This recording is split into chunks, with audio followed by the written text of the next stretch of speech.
Maraming salamat, Don Don. Makata pala siya. But I really appreciate you in really thinking about that introduction. Unang-una, maraming salamat, Pastor Hison, for inviting me to be your speaker today.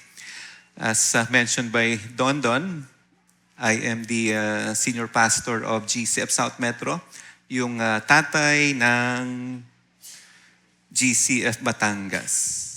Pero yung senior pastor niyo po parang lolo ko.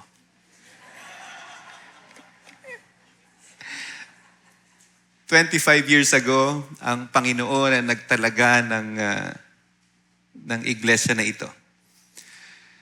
Maraming pinagdaanan, maraming pagsubok, pero naandito kayo ngayon dahil sa pagkilos ng Panginoon at wala nang iba. Ang Panginoong Diyos, siya ang ating Diyos na dakila. Meron siyang purpose sa lahat ng bagay and even dito sa GCF Batangas. Kung titingnan mo yung mga nakaraang 25 years, tama, dapat tayo magpasalamat dahil nakita natin yung napakabuti ng Panginoon, napaka-faithful niya. And nagpapasalamat din ako dahil sabi nga ni Don Don, meron akong puso para sa mga kabataan dahil ang kabataan ang future ng iglesia. So ngayong 25th anniversary ng GCF Batangas, pasalamatan natin ang ating Panginoon. Pasalamatan natin ang ating Panginoon. Pero meron ako isang request. Medyo nag-e-echo dito sa harapan. Baka pwedeng maibaba yung echo. Now, yung pinaka-challenge natin ngayon, siyempre nagpapasalamat tayo sa Panginoon. Ang pinaka-challenge natin ngayon is papaano natin dadala yung ating ministry to the next level.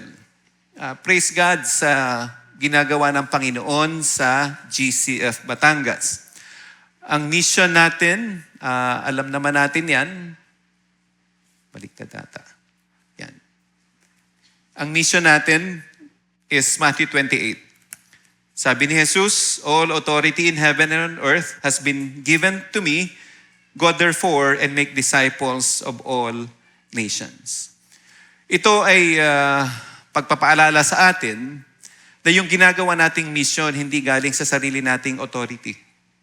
Ito ay delegated ng Panginoong Diyos. Binigyan siya ng authority ng Diyos Ama, ipinasa niya sa atin. Kaya dapat meron tayong kumpiyansa na ang Panginoon patuloy nakikilos dito sa GCF Batangas para sa kanyang kadakilaan. Ang pinakakailangan nating pagtuunan ng pansin is yung pinaka-burden na binigay ng Panginoon kay Pastor Hison, make authentic, multiplying disciples. Paulit-ulit na lang yun na sinasabi ni Pastor Hison. And naniniwala ako na kailangan talagang ulit-ulitin yun. Kasi hindi nagsisink in sa atin talaga immediately kung anong dapat nating gawin.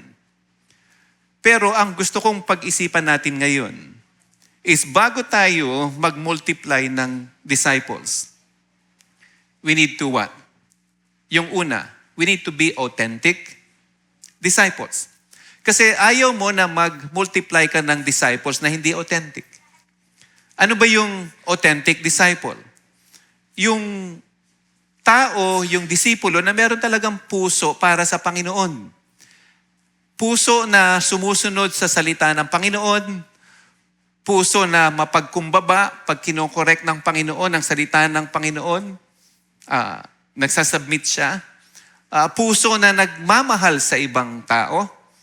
Puso na nagtitiis to take part in the Great Commission dahil multiplying disciples, hindi siya madali, hindi siya automatic. So, ang pinaka-challenge natin ngayon, in the next 25 years and beyond, in all levels of the church, yung may edad na, yung may konting edad pa lang, at yung mga bata, ang kailangan pagtuunan ng pansin is yung ating puso. Dahil kung tayo ay may tamang puso na nagmamahal sa Panginoon, na sumusunod sa salita ng Panginoon, wala kang pressure to perform. Wala kang pressure na kailangan mag-multiply ka. Kung ikaw ay lumalago sa iyong pag-ibig at pag-unawa sa Panginoong Diyos. No, sa mga nakaraang taon, binigyan ako ng pagkakataon ng Panginoon na ma-involve sa National Disciple Making Campaign.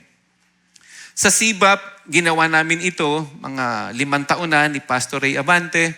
And praise God, nung nakaraang November, binago na ang constitution ng ating denomination.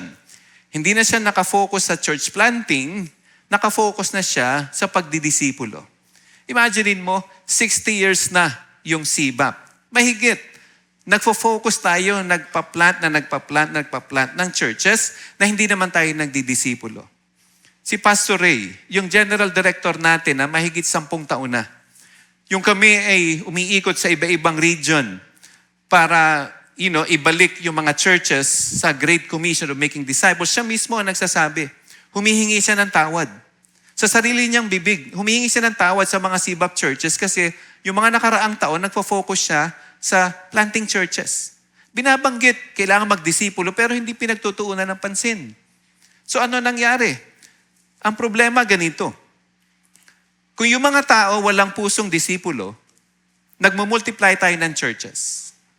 Ano mga churches? Problematic churches. Mga churches na naghihiwalay. Mga churches na hindi matatag, hindi matibay. Bakit? Kasi hindi grounded sa salita ng Panginoon at pagsunod sa Panginoon. So sa ating passage ngayon, sa 2 Timothy chapter 2, kung meron kayong Biblia, buksan niyo po, hardbound or even sa app. Hindi niyo po kasi makikita lahat dito ng mga passages na ating titingnan. Pero dito sa 2 Timothy 2:2, ayan yung pinaka key verse ng GCF Batangas, diba? Yung make authentic multiplying disciples based yan sa 2 Timothy 2:2. Now, ngayong umaga na to, again, I want us to think, paano ba talaga ang isang disipulo magkakaroon ng puso para sa Panginoon? Hindi lang yung panahon na maayos ang iyong kalagayan, everything is going well, pero kahit yung mga season na mahirap. Kasi ang pinaka-dilemma natin ngayon sa ating mga iglesia is merong mga, merong conversion na walang transformation. And then hindi na lumalago. Now, kaya pa nagkaroon ng problema sa buhay, ang bilis bumitaw sa pananampalataya. Ayan ay kalagayan ng mga churches, hindi lang sa Pilipinas, kundi sa ibang mga bansa pa rin. Noong November, kami ni Linda, nagpunta kami sa Baton Rouge, sa Louisiana. We were invited to a gathering of about mga 350 pastors globally and mga ministry leaders. At ang isang pinaka-problema ng mga iglesia is conversion without transformation. That's one. Yung pangalawang problema globally is yung tinatawag nilang spiritual autoimmunity. Anong ibig sabihin nun? Kung may mga doktor dito, yung problem ng autoimmunity, kung mayroon kang problema doon, ibig sabihin, yung mga cells mo ay nag-aaway-away. Di ba? So, ayun ang pinaka-problema. Mga iglesia, within the same denomination nag-aaway. Ibang denomination against one another, nag-aaway-away sila. Kaya, ayun ang malaking problema. Anong pinaka-solusyon doon? Ang pinaka-solusyon doon na nagkaisa-isa kami is yung transformation. And saan nagsisimula yung transformation? Sa puso ng tao. And ano magbabago doon sa puso? Yung salita ng Panginoon. So ang pinaka-challenge natin ngayon is this. If you want GCF Batangas to continue bringing your ministry to the next level, kailangan meron tayong pusong disipulo. Amen? Ang ganda na ng ginagawa ng Panginoon sa GCF Batangas. Amen? Ba't parang hindi kayo naniniwala? Amen? Wala, Pastor Hison. Ano? Kayo ba ay naniniwala na marami nang ginagawa ang Panginoon sa GCF Batangas? Hindi ako naniniwala. Kayo ba ay naniniwala na maraming ginagawa ang Panginoon sa GCF Batangas? Amen. Yan. Gusto niyo bang itaas pa to sa next level? Dito lang. Ikaw lang ata. Sino ang gusto na itaas pa ang ministry ng GCF Batangas to the next level? Amen. Right? Say amen. Amen. Na wala naman pong sikreto dyan.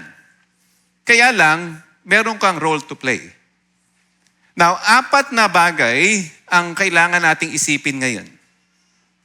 If we want to bring the ministry of GCF Batangas to the next level, yung una is yung biyaya ng Panginoong Diyos. 4 na pillars. Biyaya ng Panginoong Diyos. Yung pangalawa, yung pagbabago ng ating buhay. Pangatlo, pagtitiis alang-alang sa Panginoong Diyos. And then pang-4, pagpapakilos ng Panginoong Hesukristo. Hindi lang kayo kikilos dahil sinabihan kayo ni Sister Loida, which parati naman kayong kumikilos pag sinasabi ni Sister Loida, tama? Pero yung pagpapakilos ng Panginoong Hesukristo. Now, tingnan natin to isa-isa. Kung titingnan natin yung 2 Timothy chapter 2, verse 1, ano ang sinasabi nito? Ang sabi ni Paul sa 2 Timothy chapter 2, verse 1, "You then, my child, be strengthened by the grace that is in Christ Jesus." Ayun ang kailangan isipin natin. Ang sinasabi ni Paul kay Timothy, you need to be strengthened by the grace that is in Christ Jesus. Yung biyaya ng Panginoon. Mahirap maging Kristiyano. Tama? Mahirap maging Kristiyano. Kaya kailangan natin ng grasya at biyaya ng Panginoon. Now, dahil mahirap maging Kristiyano, maraming Kristiyano hindi na-involve sa pagdidisipulo. Kasi mahirap na nga yung buhay Kristiyano. Bakit pa ako magdidisipulo? Kaya maraming mga Kristiyano hindi nagdidisipulo kahit alam nila na ayan ay part ng Great Commission. Kaya pag iniisip mo kasi na may kailangan kang gawin sa sarili mong kakayanan, sigurado yun, mababurn out ka eventually, mapapagod ka. At pag napagod ka, aayaw ka. Pero pag alam mo na yung pinagagawa sa iyo ng Panginoon, bibigyan ka niya ng grasya, kahit na mapagod ka, kahit na mapuyat ka, kahit na magkasakit ka, patuloy mong gagawin at hindi ka mababurn out kasi yung grasya ng Panginoong Hesukristo ang nagbibigay ng kalakasan sa iyo. So when you think about discipleship and disciple making, mahirap talaga yun. Kaya nga, hindi yan mangyayari automatically. Hindi yan parang yung mga piloto sumakay sa eroplano, lalagay na lang yung coordinates, for example, babiyahe sa LAX, and then okay na yun, tatakbo na yun. Pero sa church, hindi. Disciple making, hindi siya automatic. Mahirap. Pero unang kailangan tandaan natin, dahil binigyan tayo ng grasya ng Panginoon, magagawa natin yun. Amen? So huwag kang magre-rely sa sarili mong kakayanan. Alam mo, ito ang kailangan mong gawin. Ngayong araw na ito, kung hindi ka pa nagdidisipulo, mag-commit ka na magdisipulo. Okay ba yun?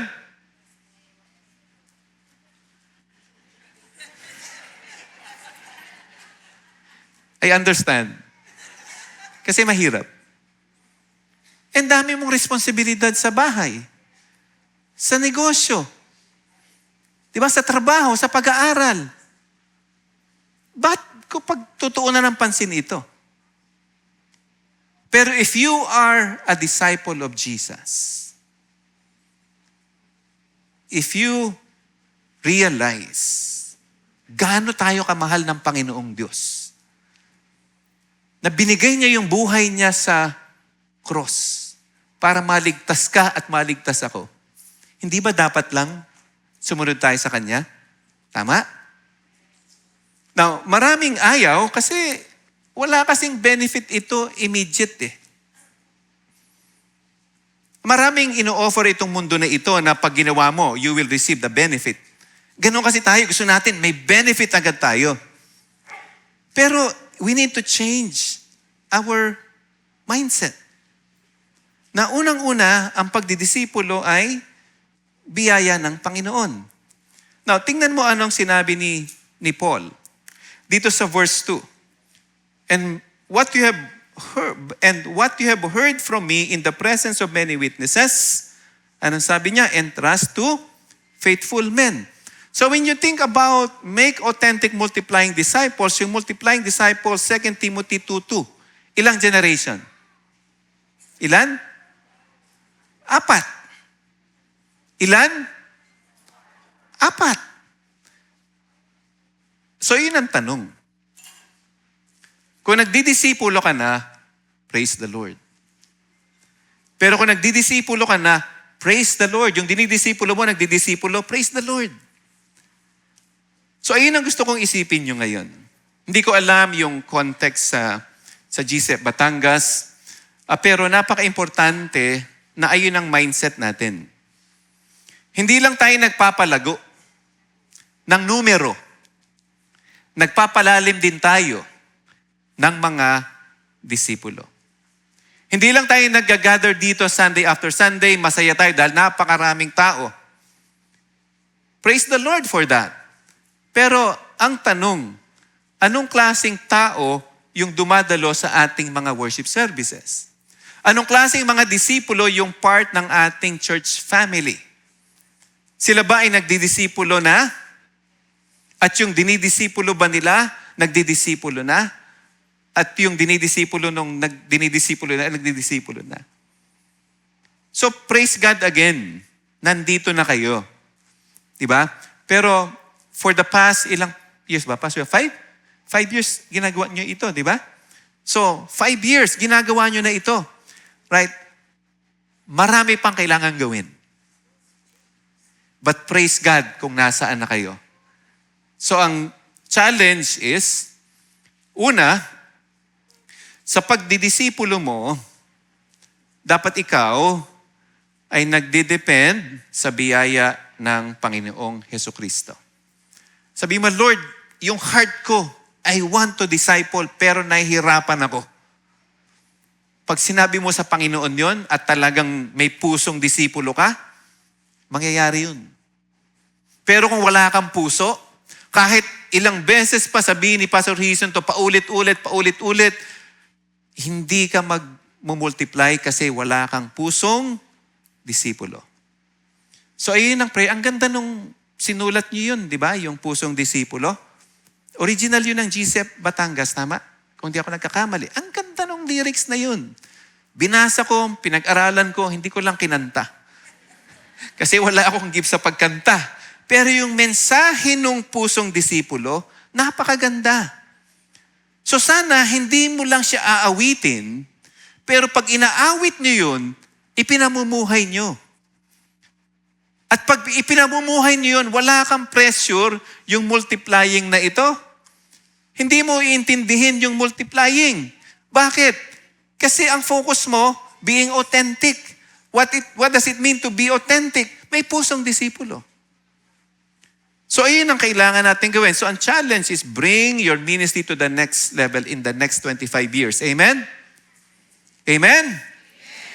So 4 na generation. Huwag ka makontento na isa. Kung hindi ka pa nagdidisipulo, ayun ang ipanalangin mo. Lord, bigyan mo ako ng pusong disipulo. Doon ka magsimula. Manalangin ka. Kasi kung wala kang pusong disipulo at inutusan ka na magdisipulo, siguro you will, maybe for a period of time. Pero eventually, bibitaw ka. Kasi wala kang pusong disipulo. Now, saan nagsisimula yung pusong disipulo? Yung submission. Submission sa salita ng Panginoon. So, yung sinasabi ni Pastor Hison to you a number of times, di ba? Yung 2 tools, 2 goals, life and word, transformation and multiplication. Sounds familiar? Tinuturo ni Pastor Hison yan. Life and word, transformation and multiplication. Now, ang sabi doon sa 2 Timothy 2:20, 21, therefore, if anyone cleanses himself from what is dishonorable, he will be a vessel for honorable use, set apart as holy, useful to the master of the house, ready for every good work. Ano yung sabi? If anyone cleanses himself.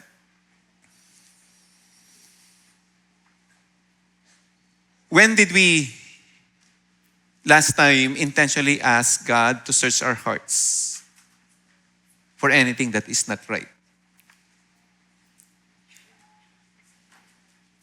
When did we intentionally ask the Holy Spirit to search our hearts for anything that is not right?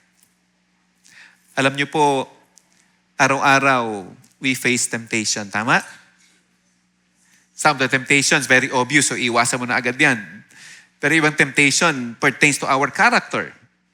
Na ganito na ako. Tanggapin mo na ako. Hindi na ako magbabago. So yung talas ng dila natin, nandun pa rin. So Kristiyano tayo, pero hindi, ganun ako eh. So kailangan pagtuunan natin ng pansin yung maliliit na bagay sa ating buhay na kailangan nating baguhin. Or binabago ng Panginoon, pero hindi natin nararamdaman yung paggalaw ng Panginoon sa atin. Bakit? Kasi matigas na yung puso natin. Bakit titigas yung puso natin?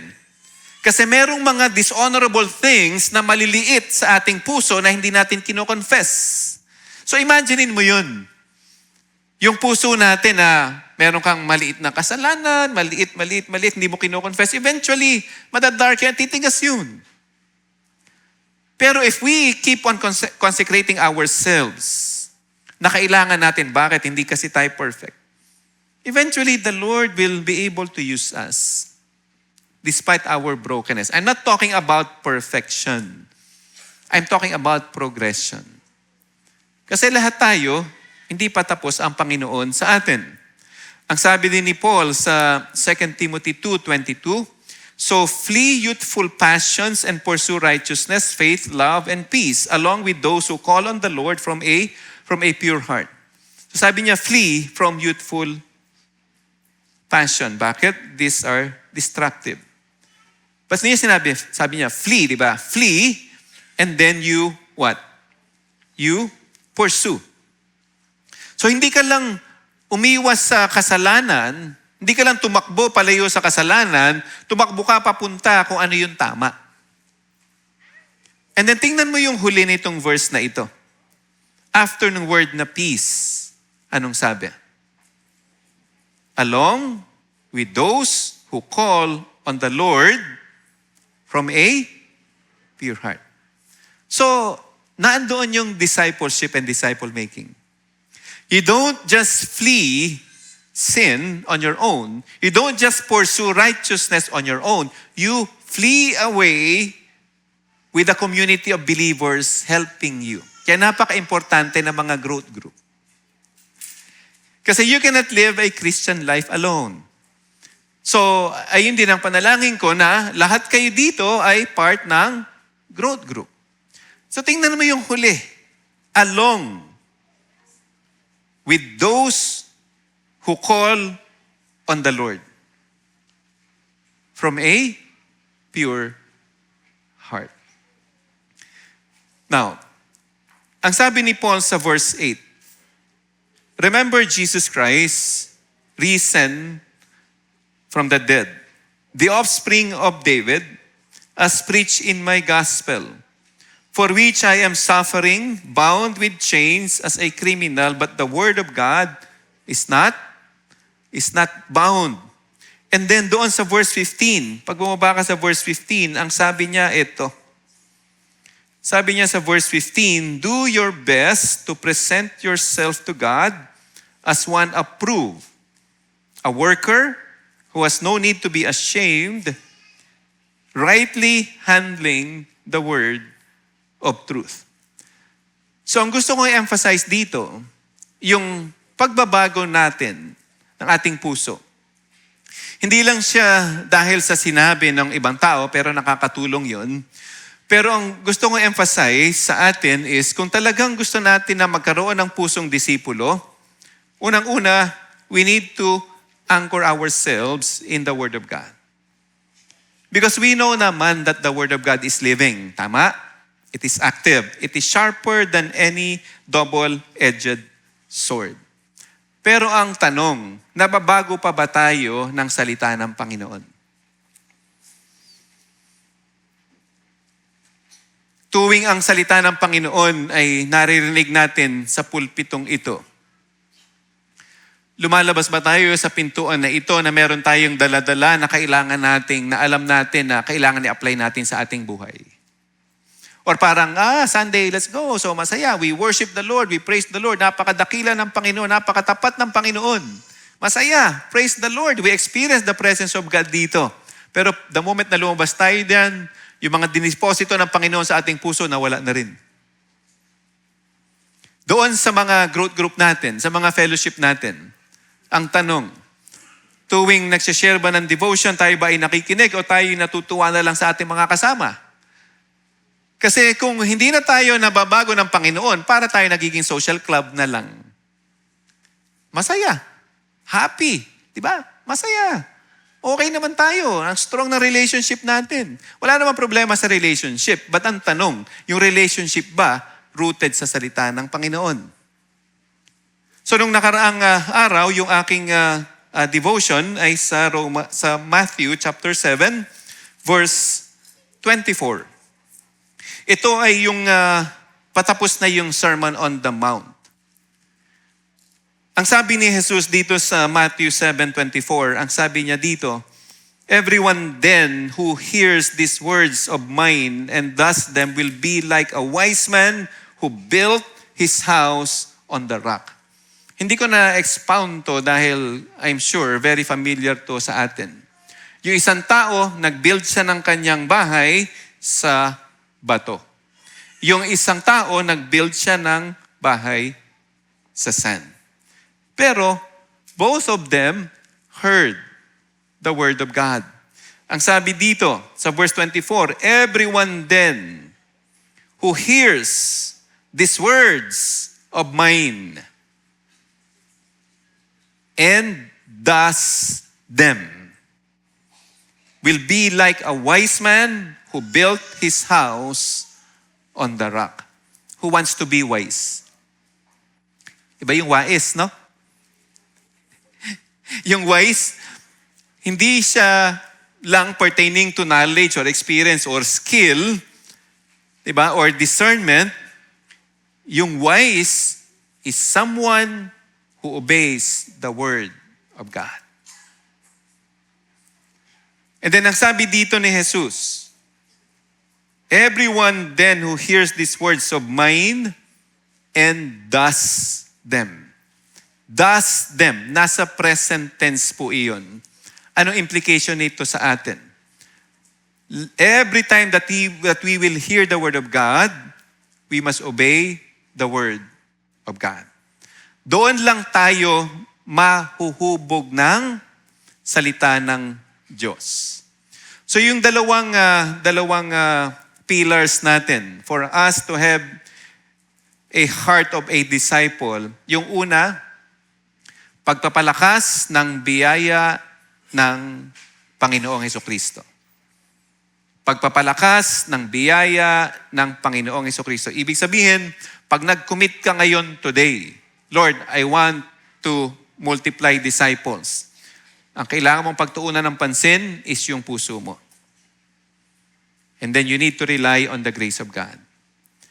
And then pangalawa, every time that the Word of God is opened, or every time that you spend time in the Word, kailangan mahubog ka ng salita ng Panginoon. So tanungin mo parati ang sarili mo, Lord, ano ba yung tinuturo mo sa akin ngayon? Ano ba ang kailangan kong baguhin? We need to apply it. It really doesn't matter kung ilang beses ka na nakapagbasa ng Biblia. ang tanong, ilang beses ka binago ng Biblia? Kahit hindi mo matapos yung Biblia, okay lang yan. As long as every time you open the Word of God, nababago ka, you will be good. So okay ba tayo doon? Right? So ang prayer natin is, lahat tayo ngayon ay magkukumit na magkaroon ng pusong disipulo. Amen? Amen. So medyo pwede na. Hopefully at the end, amen talaga. Right? So ang kailangan nating paghandaan,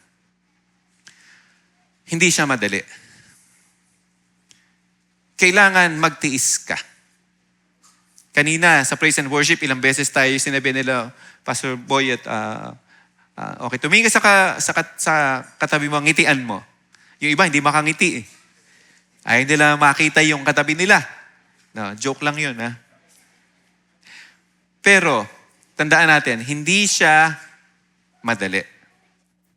Hindi siya madali, pero magagawa natin dahil sa biyaya ng Panginoon. Amen? Amen? Now, tingnan natin ngayon yung tatlong illustration na binigay ni Paul. So, after sabihan ni Paul si Timothy na kailangan mag-disciple ka up to the 4th generation, nagbigay siya ng tatlong images. Makikita natin yan sa verses 3 to 7. So dito sa images na to, yung isa yung soldier, yung pangalawa ay athlete, yung pangatlo ay farmer. Now, pag inisip mo yung soldier, kailangan isipin mo na kung ano man ang iutos nung officer doon sa someone below him, gagawin niyang lahat yan. Tama? Kasi yung soldier nakafocus at so committed sa bawat sasabihin ng kanyang commander. Wala siyang magagawa doon. Susundin niya yan kahit hindi siya sang-ayon, gagawin niya yan. Kasi committed siya doon sa kanyang commander. Pero tayong mga Kristiyano, tatandaan natin ang Panginoong Diyos ang ating master. At kung anong sinasabi ng Panginoong Diyos, anong pinagagawa ng Panginoong Jesucristo, kailangan gawin natin. Kailangan committed tayo doon. So kung gusto mo magkaroon ng pusong disipulo, walang secret yun. No, kung anong sinabi ni Jesus sa salita niya, gawin mo. Amen? Now, pangalawa, aside from the image of the soldier, yung pangalawang image na ginamit niya sa verse 5 is yung athlete. Ang sabi dito, an athlete is not crowned unless he competes according to the rules. Ang emphasis niya dito, disciplined yung athlete. Hindi ka naman magiging champion kung hindi ka nag-exercise, nagpa-practice, hindi ka nagsusumika. So discipline ang kailangan. So in the same way, for us to multiply disciples up to the 4th generation, ang focus natin hindi sa multiplication. Ang focus natin is deepening our roots in Christ. Kasi if you and I are growing in our love for Jesus, yung multiplication, it will follow. Sigurado yun. Tsak yun. So wag tayong mag-focus sa multiplication. Mag-focus tayo sa ating puso. So kamusta yung devotional life mo? Mahirap siya, hindi siya mangyayari. Automatically. Hindi, never. Dahil paggising mo, alam naman natin yun, di ba? Anong hinahanap mo? Nakapikit ka pa nga, alam mo nasaan yung cellphone mo eh. Di ba? Tapos hindi mo mga titinga, alam mo na, nandun ka na sa Facebook. Di ba? Minsan, tiyatapat mo lang, automatic na. Di ba? That's the reality. Walang masama sa cellphone, walang masama sa social media, sa internet. Pero kailangan maunawaan natin, yung salita ng Panginoon, hindi siya kumukuha ng attention. Hindi.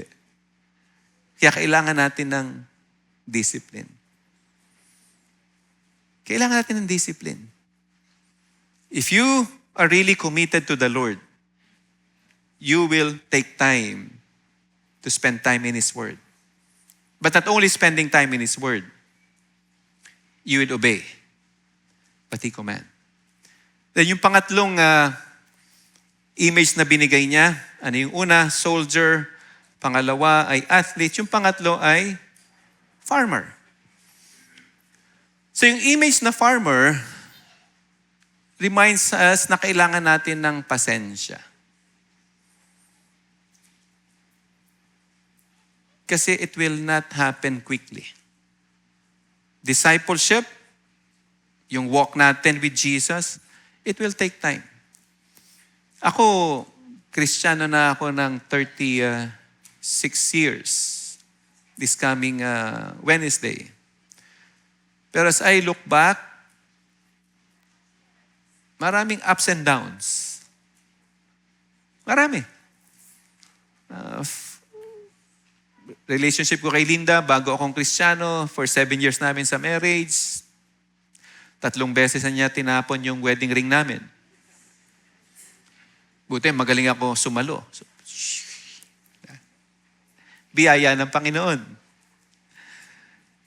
Nung nagpastor kami ni Pastor Hiso, nag-aral kami sa seminary, hindi rin madali. Mahirap din.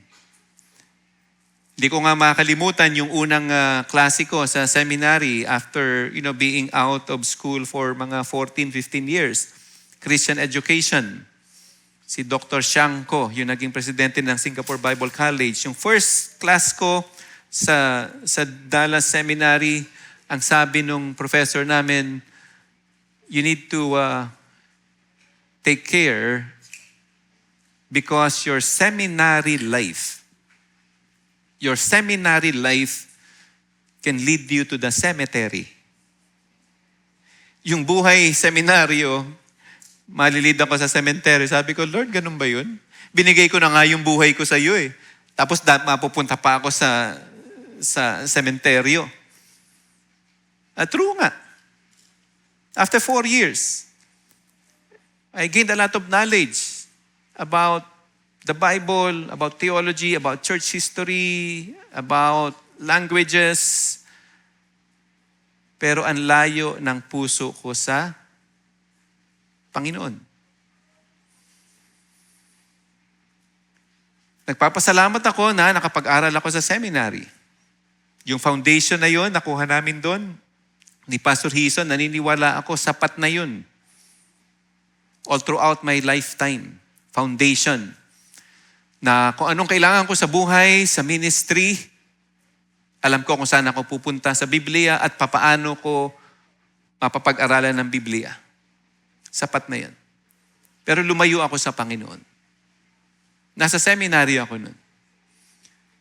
Nagtrabaho ako under kay Pastor Luis for 5 years. Ganun pa rin. Dahil galing ako sa business, very detail-oriented ako. Administrator ako doon. Okay naman. I think I have been faithful in doing my work. When I was assigned to preach, I think I'm faithful naman. Pero yung heart, hindi pa siya talaga buo eh. And then naging senior pastor ako ng South Metro, 16 years ago. Ganun pa rin, very passionate sa ministry, pag-aaral, pag-preach, paglilid ng church, praise God. Pero nung mga 2016 or 17, after 7 years of being a senior pastor, na-convict ako ni Lord. How much time do you spend with me to nourish your soul? Ayun na naging turn around ng buhay ko. Almost 10 years na. Praise the Lord. Pero hindi siya agad nangyari. Hindi agad ako nabago. Na-realize ko, na-convict ako. I've been preaching the Word of God faithfully, studying it so I can preach it to the people. And by the grace of God, palagay ko, nagamit naman ako ng Panginoon. Pero I have been studying the Word of God so I have something to preach to people. That's very different when I spend time in the Word to nourish my soul. not so that I have something to share to people. So hindi siya madali. Pero by the grace of God, you and I can have a heart of a disciple. So hindi siya madali, pero ang kailangan natin, una, yung pagpapalakas ng biyaya ng Diyos. Amen? If you want to have a heart of a disciple, don't rely on your own self-experience, resources, status. Sa mata ng Panginoon, pantay-pantay tayo. Ang hinihingi niya, yung puso natin. So ang tanong, ibibigay ba natin yung puso natin sa Panginoon ngayon? Pangalawa, tanungin natin yung sarili natin, nahuhubog pa ba tayo ng salita ng Panginoon? And then, kailangan maunawaan natin, kailangan magtiis tayo alang-alang sa Diyos. Magsakripisyo tayo alang-alang sa Diyos. Ano yung mga bagay sa buhay natin that hinders us from offering our hearts wholly to Jesus? Kailangan isurrender natin yun. Otherwise, we cannot multiply disciples. Or we can multiply disciples, but what kind of disciples are we multiplying? Magsimula tayo sa authentic disciples. Minsan kasi nakikibargain pa tayo sa Panginoon. Lord, ito na yung ginawa ko. Nagsiserve ako sa iyo. No, ilang taon na ako nagbibigay, sa kingdom. Resources, time, service means everything. Balato mo na sa akin tong part ng puso ko na ito. Madalas we bargain. Jesus deserves our all, right? So ayun yung pinaka-motivation natin, ang Panginoong Heso Kristo. Tingnan natin yung verses 8 to 9. Ang sabi ni Paul sa 2 Timothy, verses 8 to 9, sabi niya, remember Jesus Christ, risen from the dead, the offspring of David, as preached in my gospel, for which I am suffering, bound with chains as a criminal, but the word of God is not bound. Kailangan makita natin yung pagkakasunod-sunod ng sinasabi ni Paul. Ang sabi niya, we need to rely on the grace of God. We need to disciple up to the 4th generation. Hindi siya madali. Mahirap siya. Kaya kailangan magtiis tayo. It will not come automatically. Pero bakit natin gagawin yun? Para sa Panginoong Heso Kristo. At para sa Kanya lang. Kasi pag ginagawa mo itong mga bagay-bagay na ito, for you to be appreciated by people, for you to build your own reputation, it will not last. So ayan ang pinaka-motivation natin. Remember Jesus Christ. Sabi niya, ito yung pinipreach ko. Ito yung pinipreach ko. Kaya ako nagsasuffer. Pero okay lang. Because Jesus is worthy of my all. And then ang ganda ng sinabi niya sa huli. The word of God is not bound. Kahit na iyon yung kanyang kalagayan, yung ebanghelyo ng Panginoong Jesus, nag-i-spread. At kahit ganun yung kanyang kalagayan, the word of God remains living, active, sharper than any double-edged sword. So ang panalangin ko, sa akin, tsaka kay Linda at sa ating lahat, magkakaroon tayo ng pusong disipulo. Amen? If you want to bring the ministry of GCF Batangas to greater heights in the next 25 years and more, tandaan natin, kailangan magbago muna tayo. Do not slow down. Pagpatuloy niyo yung ginagawa niyo, praise the Lord for you. Napakaganda ng ginagawa ng Panginoon sa inyo, pero tandaan natin yung ating formation, napaka-importante, and we need to be authentic. I want to just give you quickly 4 things. How can we do this? Una, exalt God wholeheartedly. Hindi lang during Sunday worship services. Diba? Kahit nasaan ka, live your life as an act of worship. Offer your bodies as living sacrifices. So yun ang isipin mo. Kahit nasaan ka, sa pamilya mo, sa eskwelahan, sa trabaho, nasa grocery ka, nasa jeep ka, nasa community ka, you are representing Christ. So you need to be mindful of your conduct. Dahil inoobserbahan tayo ng mga Panginoon, ng mga tao. At tandaan natin, we need to exalt God, not only in public, but even in our private life. Second, embrace people selflessly. So kailangan tanggapin natin yung mga tao.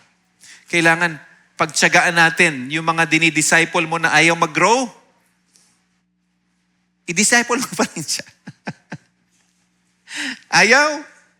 Mahalin mo pa rin. Matigas ang ulo. Sige lang. Mag-rely ka sa grace ng Panginoon. Pero, wag mo naman ilagay lahat ng eggs mo doon sa mga tao na ganun. Di ba?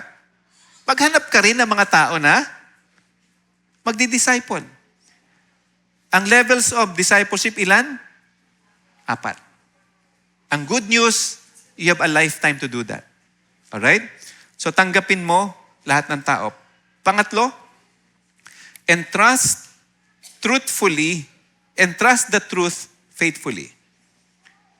Entrust the truth faithfully. Ibig sabihin yung salita ng Panginoon, you need to be faithful in sharing it.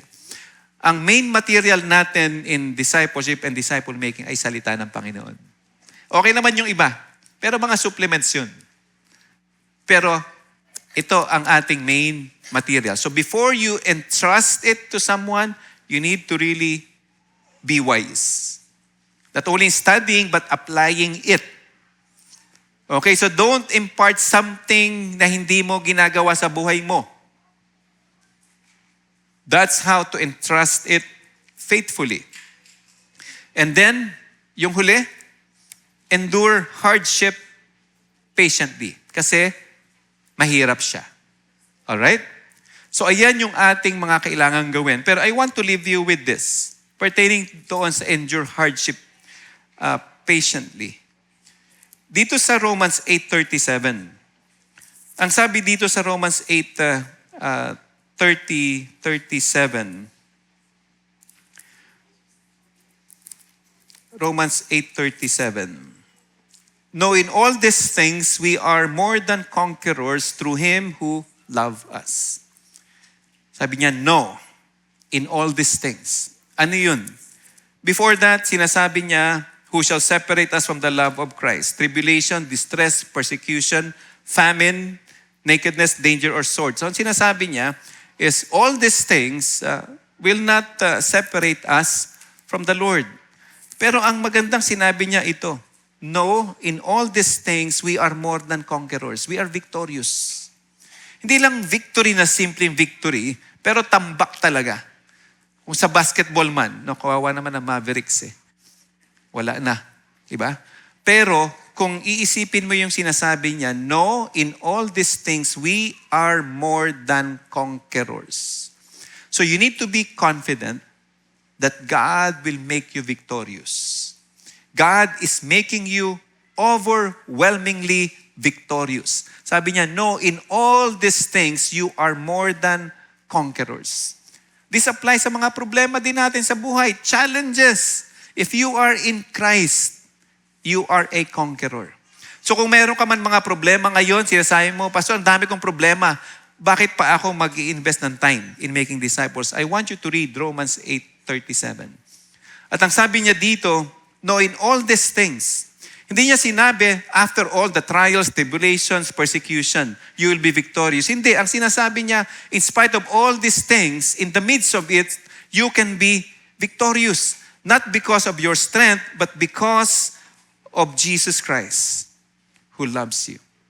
So I hope and pray that God will continue to encourage you, that He will make you victorious as a church, as you commit to have a heart of a disciple. So ang pinaka-challenge sa atin ngayon is this: will you remain faithful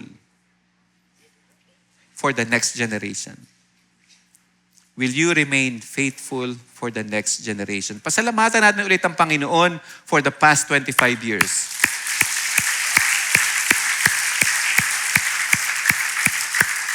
Napakaganda ng ginagawa ng Panginoon. Papuri lahat sa Panginoong Diyos. Pero ang prayer natin ngayon is how to bring the ministry of GCF Batangas to the next level. Tama? Agree ba tayo doon? Amen? Can we say amen? Amen. So magsisimula tayo individually to have a heart of a disciple. Pag ayan ang pinagtuunan natin ng pansin in the next 25 years, yung multiplying, susunod na lang yon. Amen? Sige. In response to God's goodness, may I request everyone to stand please. At nakita nyo ba itong picture na ito? Ha? Alam nyo ba yan? Yung mga nag-attend ng family camp. So ito ang prayer natin for GCF Batangas. Lord, give us a heart of a disciple. Pwede ba sabihin natin sabay-sabay, malakas, galing sa ating puso, Lord, give us a heart of a disciple. Let's go. Lord, give us a heart of a disciple. So awitin natin ito bilang panalangin at pasasalamat sa Panginoon.